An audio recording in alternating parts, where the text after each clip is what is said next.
माझ्या अगोदर गोकुळात जन्माला आला आणि सकाळच्या वेळेला एक गवळण यशोदेच्या घरामध्ये झाडलोट करायला गेली आणि तिने यशोदेच्या शेजारी पोरगा पाहिला.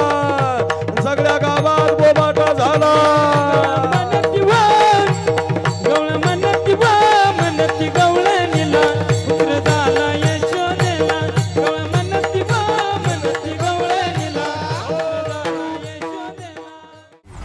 आयोजक समस्त ग्रामस्थ पांगरी, तालुका सिन्नर, जिल्हा नाशिक. प्रेक्षेपण आपल्या आवडत्या मराठी हॉटस्पॉटवर. आली बघा दहीहंडी. आता इथून पुढे चरित्र मांडायचं असतं काय. वसुदेवा देत देवकी बहीण लग्नामध्ये विघ्न झाले ऐका. आकाशाची वाणी सांगत असे कंसा, मानी हा भरवसा बोलण्याचा 8वा मुलगा तुला मारणार. अशी आकाशवाणी वसुदेव देवकीच्या लग्नामध्ये झाली.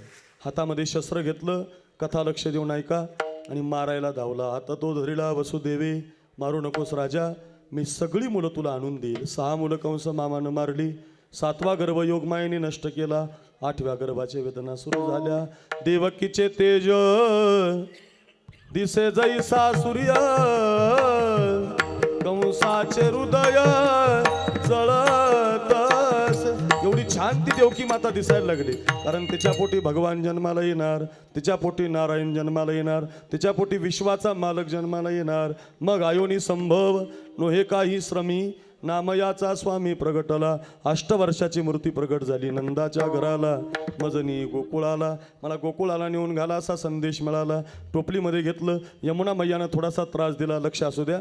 पहिलं दर्शन यमुनेला दिलं. यमुना दुभंगली. आपला झालेला मुलगा यशोदेच्या शेजारी मांडला. यशोदेची मुलगी रडी माया करी आकांत, नामा म्हणे उठते दूध. कंसाला कळालं. 8वा आला, 8वा आला, 8वा नव्हता, 8वी होती. गरगर फिरवली, मारणार तुझं लागी वधी, उपजला मजादी कृष्ण गोकुळे जन्मला. तुला मारणारा माझ्या अगोदर गोकुळात जन्माला आला आणि सकाळच्या वेळेला एक गवळण यशोदेच्या घरामध्ये झाडलोट करायला गेली आणि तिने यशोदेच्या शेजारी पोरगा पाहिला. सगळ्या गावात बोबाटा झाला.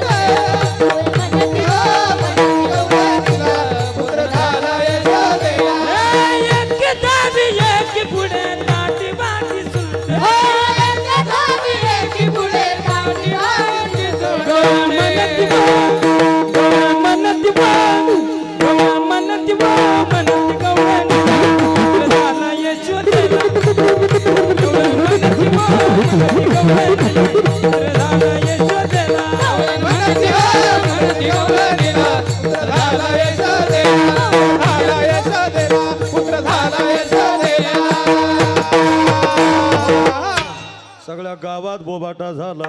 यशोदेला मुलगा झाला, गावच्या राजाला मुलगा झाला, गावच्या पाटलाला मुलगा झाला. नंद घरा नंद भयो जय कन्हैया, नंद घरा नंद भयो जय कन्हैया. हो सगळ्या गावात.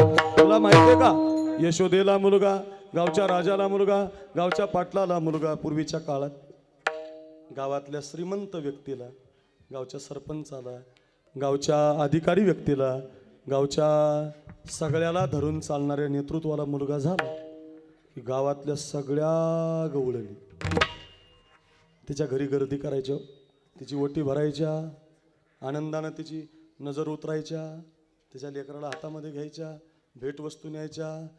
काय बंदच झालं हे बंद झालं. कोरोना आला देशात, बाप ॲडमिट झालं तर पोरगात जाय ना. गाव कधी भेटायला यायचं? पूर्वी तसं नसायचं महाराज. गावात आनंद झाला ना, सगळ्या गावाला आनंद असायचा. तसं यशोदेला मुलगा झाल्याची बातमी मिळाली आणि गावातल्या सगळ्या गवळणी यशोदेच्या घराकडे निघाल्या. आता इथं काय कमी गवळणी नाही गड्या. बाबा बाबा बाबा बाबा. आता एवढ्या पांगरीच्या गवळणीची जर रांग लावली आपण तर पहिली मंडपात आणि शेवटची जाईल ना उड्डाण पुलाजवळ. अशी रांग लागली, हे रांग लागल. आणि एवढ्या गवळणी सांगायचं म्हणलं तर 2-4 वर्ष काला संपायचं नाही आपण. पण आता एक ओंकार महाराज एक कैलास महाराज 2, वैष्णवी दिदी 3, अशा 3 गवळणी मी सांगणार. तशा माझ्याकडे 35 आहेत देवाला पाहायला गेलेले. एवढ्या सांगायच्या म्हटलं लय वेळ जाईल ना, पण 3 सांगतो 3 बरं का. पहिली ओंकार महाराज, सावधान, पास व्हायचंय तुम्हाला पेपरमध्ये आता. दुसरे कैलास महाराज आणि तिसरी आमची वैष्णवी दिदी बरं का. 3ही सांगतो. पहिली जी होती ना, सकाळी लवकर उठली, लवकरच आंघोळ केली पहाटे तिनं आणि मुठभर सोनं घेऊन निघाली. अय पांगरी, जरा लक्ष द्या. काय घेऊन निघाली? सोनं आवडतं का तुम्हाला? नाही, द्या मला. अहो सोनं सोनं कुणाला आवडत नाही. मुठभर सोनं घेऊन निघाली तिथे. माझ्याकडे लक्ष द्या बरं का, लय गोड आहे. एवढ्या जरी गवळणी ऐकलात तरी काला सफल झाला आपला. ऐका, मुठभर सोनं घेतलं तिनं. भरत महाराज निघाली. श्रीमंत होती, भाग्यवान होते, पहिलाच नंबर लागला. मुठभर सोनं घेऊन आली. कृष्णा महाराज दारात उभी राहिली.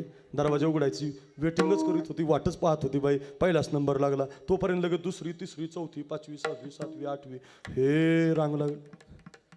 एवढ्याची रांग लागली. लक्ष द्या हो मायबाप. पहिली मात्र मुठभर सोनं घेऊन गेलती. दरवाजा जसा उघडला, आपला 1 वाजल्यामुळे भरत महाराज तुम्ही काळजी करू नका, गळा सोडतो मी, तुमचा लगेच चेहरा पडू नका, तुम्हाला संध्याकाळचं गाठीतो ना.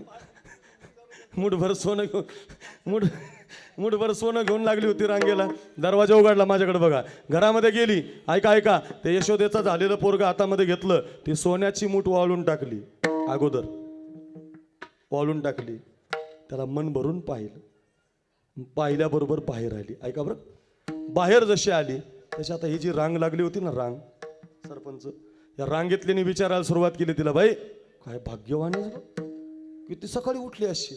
वा वा वा वा, का उरकलं ग बाई एवढं? बाई बाई बाई बाई, आम्ही रात्री कथा ऐकून गेलो, आमचं उरका ना तुला, वेळ लागला आम्हाला. पहिलंच भाग्य तुझं, पहिल्यांदाच उठली, सकाळी उठली, एवढ्या लवकर लगबगीनं उरकून आली. बाई पहिलाच नंबर लागला. घरात गेली, 1 मुठभर सोनं घेऊन आली. तिचा पोरगा पाहिला. बाई मला 2 वाजता पाहायला मिळणार आहे. एक म्हटली मला 4 वाजता. बाई मला संध्याकाळी. एक म्हटली माझा तर दुसऱ्या दिवशीच नंबर येतो काय. बाई बघ ना किती रांग लागली. भाग्यवान आहेस, पहिलाच नंबर लागला ग. तिचा पोरगा पाहिला. चेहऱ्यावरून सोन्याची मूठ वाळून टाकली. हो, भरपूर वेळ पाहायला भेटला असेल. हो, सांग ना ग मग, तिचा पोरगा तुला कसा दिसला? ती म्हटली बाई खरं सांगू, मुठभर सोनं घेऊन गेलते. भरपूर वेळ त्याला पाहण्यासाठी सोनं वाळून टाकलं. भरपूर वेळ पाहिलं बघ, पण पाहता पाहता झालं काय, त्यानं माझं मन वेधून घेतलंय. पाहिलं